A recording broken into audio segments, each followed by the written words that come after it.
Hey guys, Ramsey here. Welcome to another video. Today we have a very special review. And before I get started, I have to say a big thank you to my good friend David, who sent me a couple things in the mail. Some were cigars, which I've been enjoying smoking. I did a unboxing of the fragrances that he sent recently. You can check it out. It's been within the last month or so.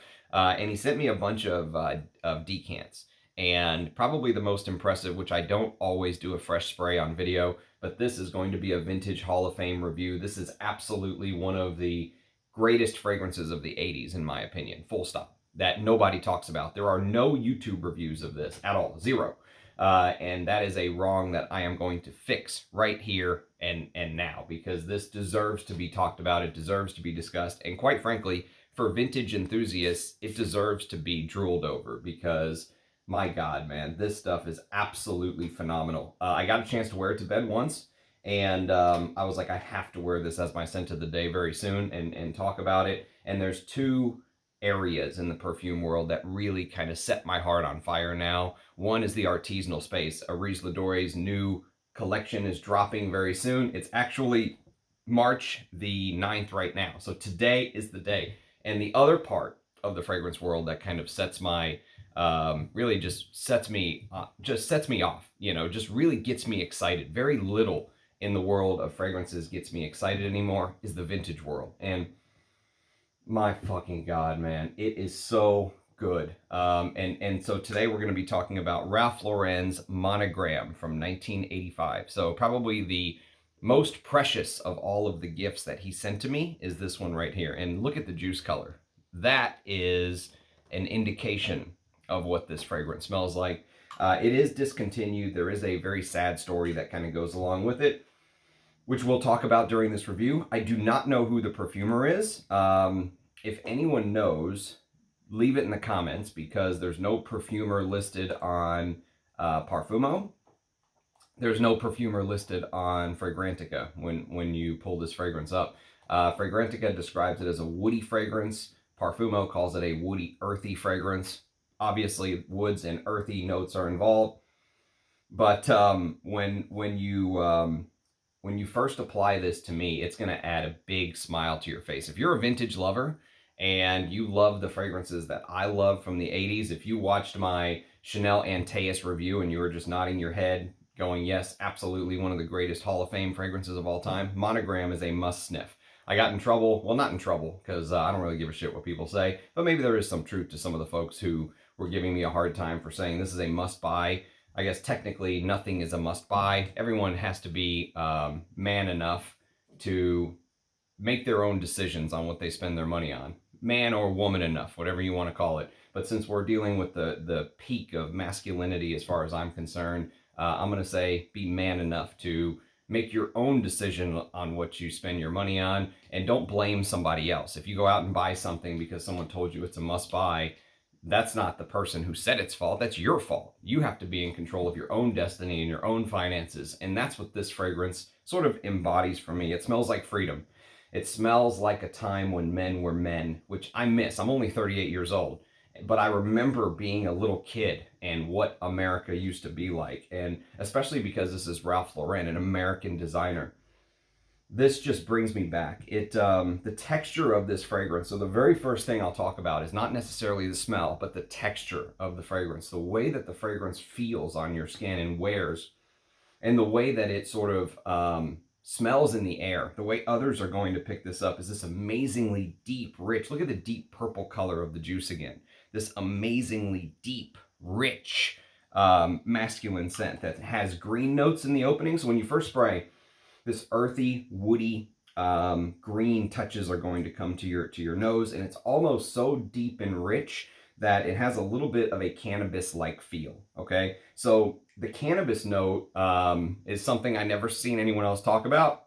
To my nose, when you first spray, the green notes sort of coalesce in a way where you end up getting this cannabis-like feel, unburnt cannabis, okay? So I don't smoke weed, never smoked weed. It's if you've never held cannabis or seen it, go to Google and Google, a chunk of cannabis, and look at a close-up image of cannabis. And you're going to notice that the detail, the strands, the fibers, sometimes the green cannabis bud has like orange fibers in it and all this other stuff. I'm sure there are people who are much more qualified to discuss this type of the path we're going down way more than I am, because I'm not a smoker or anything like that. But it gives me this deep green cannabis note that probably is a mixture of some things like galbanum, spices, patchouli, oak moss, stuff like that. That's probably my guess. But the reason I mentioned cannabis is so you could imagine the texture, and just imagine a cannabis hunk just zoomed in with all of those little fibers and textures and strands and this deep green feeling. So it's not the purple feeling at first that you would be expecting. So instantly, what ends up being mixed with it, by the way, I reviewed a fragrance on the channel that has this sort of green that was so green that I almost said it felt like there was a cannabis vibe. And it was a fragrance from the house of Hugo Boss, and it only came out a couple years after Monogram, all right? And it's called Hugo Boss Spirit. So Hugo Boss Spirit, for me, is one of the three-headed monster of the greatest first three fragrances a house has ever put out. So you had Hugo Boss #1, you had Boss Sport, which is one of my favorite sport fragrances of all time, and you had Boss Spirit. And after that, everything else was downhill from there. But go watch my review. I reviewed this off of a mini that someone very kindly sent me, and it was so good. I was like, I have to go get a bottle of this. There's just no getting around it. And I did. I ended up finding a bottle, but Hugo Boss Spirit is even greener, all right? But it has elements of Monogram. It has the leather in the base, which we're definitely going to talk about. And if you've ever smelled Boss Spirit, you know exactly what I'm talking about. There's so many sort of green notes in Boss Spirit. You get tarragon, you get mugwort, you get peppermint, you get galbanum, all of these different green notes. And so my guess is that there's something similar going on with Monogram, but Monogram came out 4 years before Boss Spirit. And so you get this sort of, everyone's expecting this deep purple. They see the purple lavender and stuff like that. And lavender oil is actually not purple, it's green. But for some reason, lavender sometimes gives off this purple-like vibe to people. And so the opening of Monogram, I think, really throws folks off. If you've never smelled some of these other vintage fragrances, you will have no frame of reference to compare this to. This is unlike anything modern, all right? It's completely rooted in the 80s. With one foot in the 70s, because I think there's a little bit of a salute to the original Polo, the OG Polo, which basically looks like this. And I will review it on the channel. So this is a Cosmere version of Polo right here. I've got multiple bottles of this. I think this is one of the greatest fragrances of all time.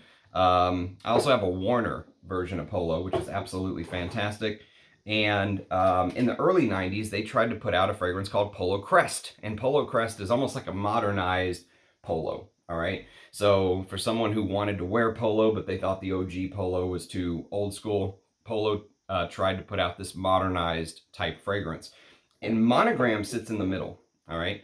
So the idea of Monogram is that Polo was supposed to be this kind of sporty, active, I imagine people with their sweaters tied around their necks. You've seen that style, the cardigan tied around their neck, sitting at a country club, sipping whatever drink they're drinking that day, and, playing cricket or golf or, something along those lines, right?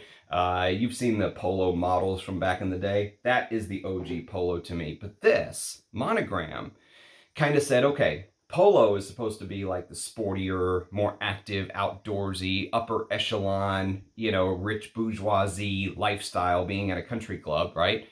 Let's create something for Wall Street. Let's create something elegant and classy, but professional. And that is kind of what Monogram feels like to me. That's the way that the fragrance wears. So instantly, along with that sort of green galbanum, which almost gives you that cannabis vibe, it's just so green and deep and rich and textured. Think of textured oak moss, but in the top notes, okay? And along with that, it's going to mix with this pungent, bitter, almost to the point of sour bergamot. All right. So the citruses are there. You're definitely going to get the citruses. Oh, fuck, man. It is just, it's literally a revelation. I mean, this is 100% full bottle worthy, and I know I'm absolutely shooting myself in the foot by saying that because I want a bottle, and now that I'm giving a good review, I'm sure bottles are going to dry up, even at the current outrageous prices, which, you know, many on eBay now are between $300 and $500. I hate to say that this is worth it, but the reality of the situation is if you can find a bottle of this for a couple $100, don't even blink. If you have tastes like mine, don't even blink. It is absolutely worth every penny. I mean, this is the kind of stuff that really gets my blood going. And what's crazy is, so you get that sharp, acidic, pungent, bitter sort of citrus note mixing with the spices and the different woody notes, which Fragrantica lists as a cedar and sandalwood combination, which I could totally buy. Maybe there's other woods in here as well. But that's probably the gist, the majority of the woody notes. I think the patchouli probably gives off a little bit of this woodiness as well.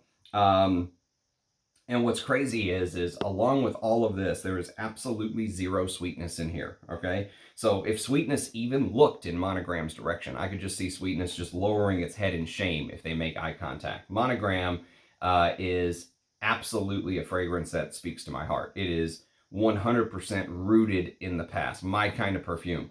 If you hate modern fragrances, if you hate the path that the fragrance industry has been going lately, these are the type of fragrances that will reinvigorate your love of perfumery.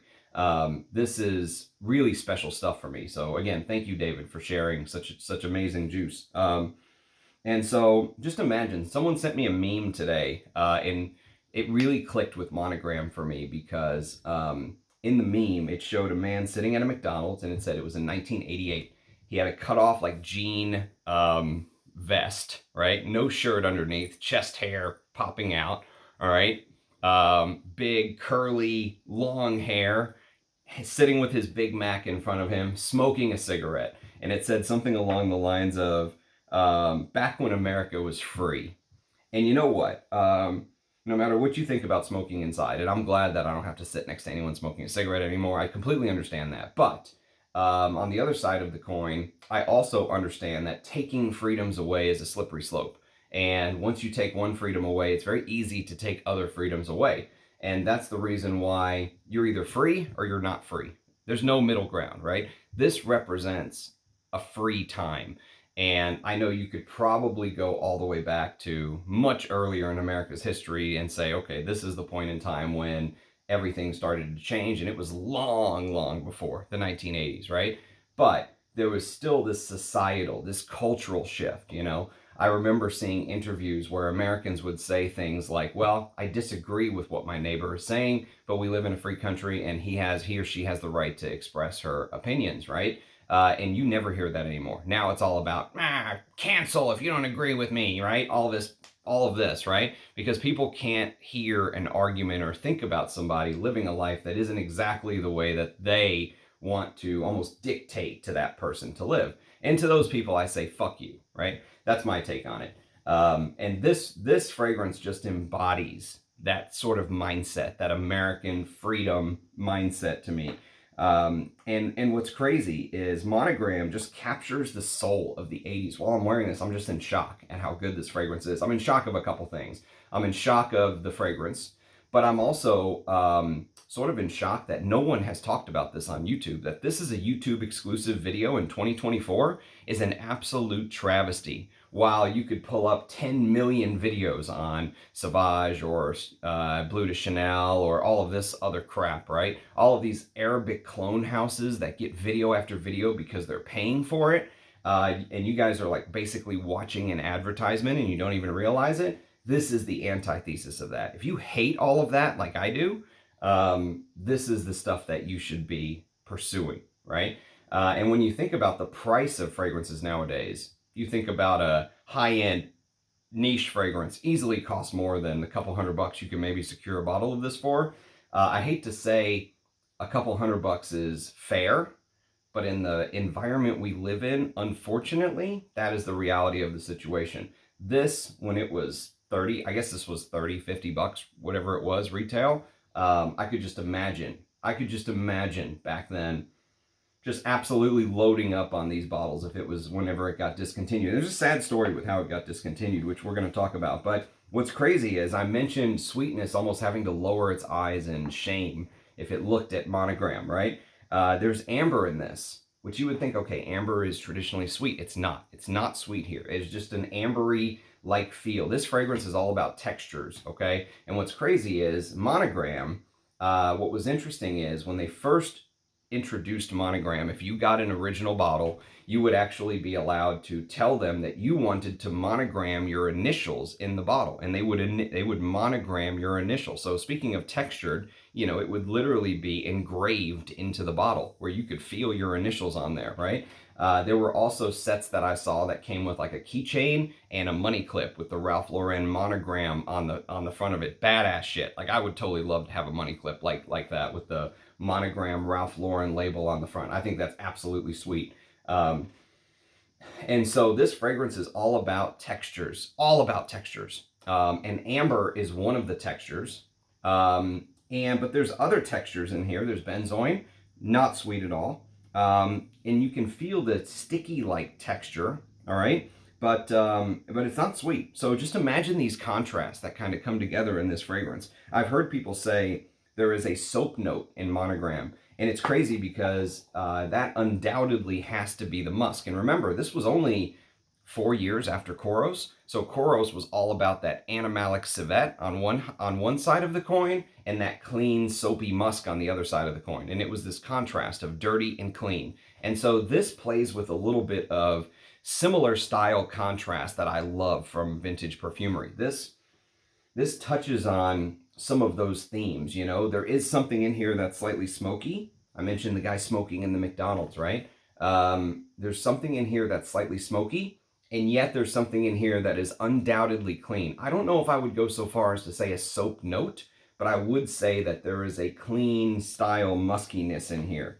And the contrast is really what makes this. And so I think it's like a musk lavender combination that is probably giving that cleanliness, maybe a little bit of jasmine that is not necessarily indolic, probably jasmine sambac, not grandiflorum. And it is just this fragrance that is in a purple bottle, but starts green, right? Deep green. Imagine the texture of the cannabis, and just slowly sort of transitions into this, maybe it's the marketing doing a number on me, but it starts green and then it transitions into something that is undeniably purple, okay? Just like the color of the juice, and probably a precursor to Ralph Lauren's purple label, which thanks to Anuj, I have a couple precious drops. I would love a bottle of this as well. These are the two polos. I mean, this is undoubtedly, this is, you know, I was all ready when I came into this video to say that this is probably the second best fragrance Polo ever put out behind Polo Green. But you know what? These two are, to me, right there. I mean, this stuff is so good. It's right there with what I would consider one of the greatest fragrances of all time. And realizing that off of a decant is a terrible thing to realize, because it's like, fuck, I need a bottle of this stuff. Well, I don't need a bottle to the people who want to nitpick everything. Obviously, I have enough perfume to last me a lifetime, but the collector in me would love to have a bottle of Monogram. It is everything I desire in a fragrance. Like, I would love, if I ever had my own fragrance brand, this is the kind of stuff I want to re-put out in the market. The stuff that is lost to history. And I think there's something really special about that. The purple aspect as it transitions from that top of green and spice is undeniable. And one of the great fragrances of the 1980s, period, hands down. I mean, there's no doubt about it. And you know, there's so much to discuss. I mean, my brain almost doesn't know where to go with this stuff. So remember I mentioned the bitter vibe, right? Well, I forgot to mention that along with that bitter vibe in the top, there is this anise-like feel. And the anise-like feel in the fragrance kind of plays peekaboo on my skin. So this is a 5-hour dry down right here. And it's much more prevalent in the opening. which really makes me feel like there's probably some tarragon or maybe a little bit of anise in there. Tarragon can sometimes give this green anisic-like feeling depending on the type of tarragon that's used, and it can explain why that opening gives off that bitter green feel. And anise was a big thing. You have to remember that this is only, what, 7 years after one of the greatest anise fragrances of all time, Azzaro pour Homme, right? So anise in masculine perfumery was a big thing. And I would not be surprised if there was, even though there's no anise note listed, in Parfumo, actually, there's only 3 notes. Citrus fruits, spicy notes, and woody notes. So hell of a note breakdown, Parfumo, thank you. But in Fragrantica, it lists things like lavender, benzoin from Siam benzoin, woody notes, jasmine, green notes, sandalwood, cedar, leather, musk, patchouli, spicy notes, amber, bergamot, vanilla, and oak moss. I don't get very much vanilla. I can tell you that I am 100% in the market for a bottle of this. I would have bought it, honestly, if it wasn't for the divorce, I would have bought a bottle before I even did this video. I would have went on there, bought it, then did the video, because I know what's coming now that I've done this video.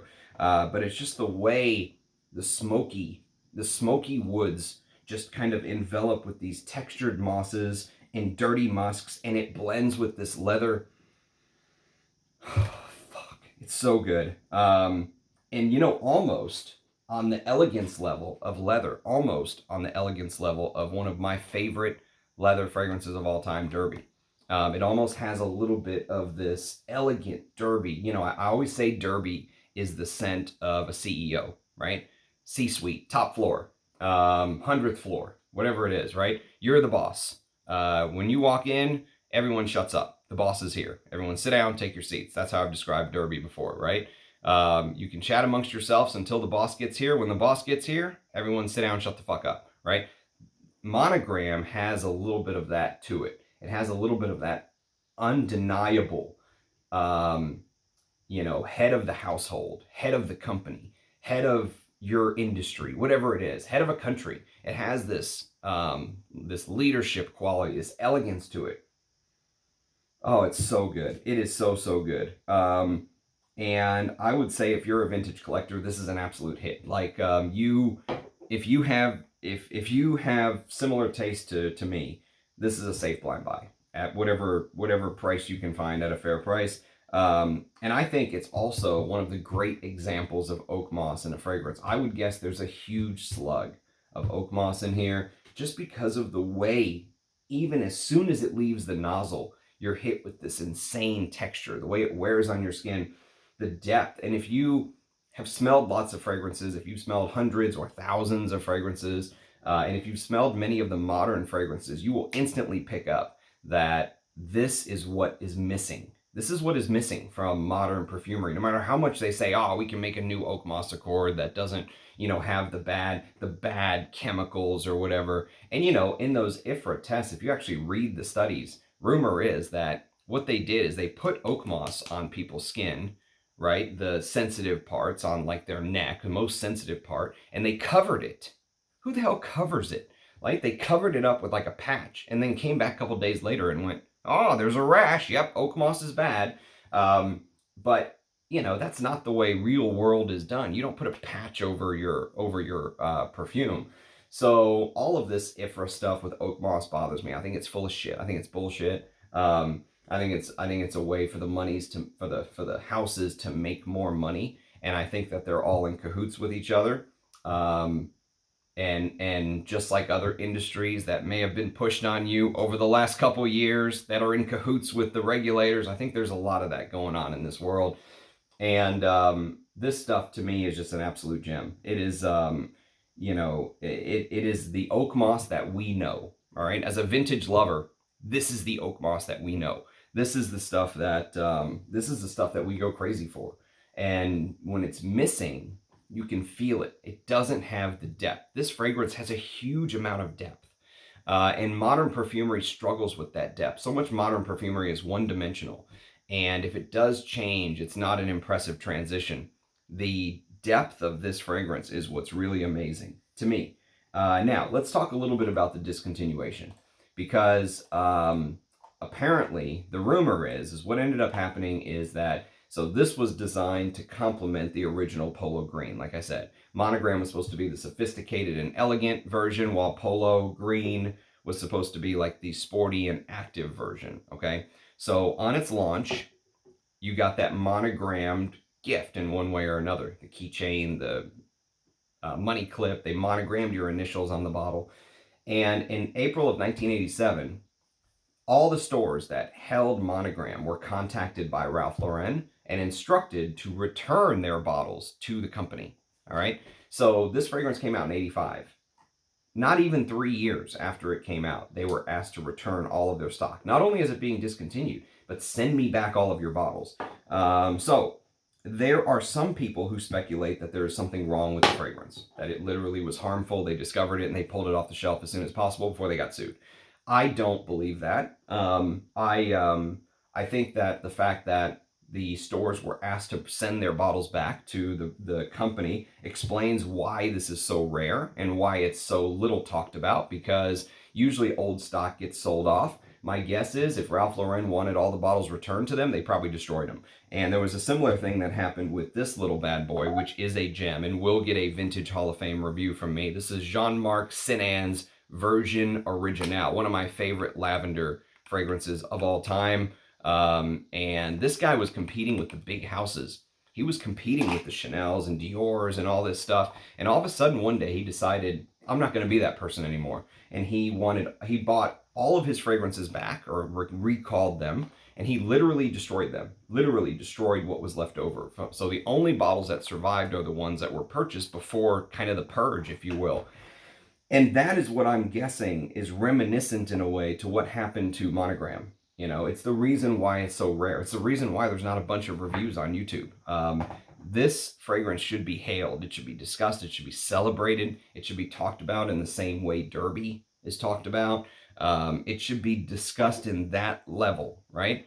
But it's not, because of what ended up happening. So in closing, the amazing thing to me is how Monogram falls into so many textures, so many areas, so many. It's so diverse, and yet it's so thick and so deep. This is a deep fragrance, okay? This is a deep, insightful, thoughtful, sophisticated, elegant, top floor, 100th floor CEO scent, all right? This is the boss scent. And that bitter citrus, anise green feeling in the opening, almost that cannabis vibe, textured with the patchouli, which is slightly earthy, slightly woody, but very textured, all right? Like, you can just feel the layers in this fragrance. You can literally just close your eyes and run your hand over the bottle like it's written in Braille, and just read Monogram. You know what this is. Like I told you before, these type of fragrances, and just fragrance in general, should pass all of your senses, the detection from all of your senses.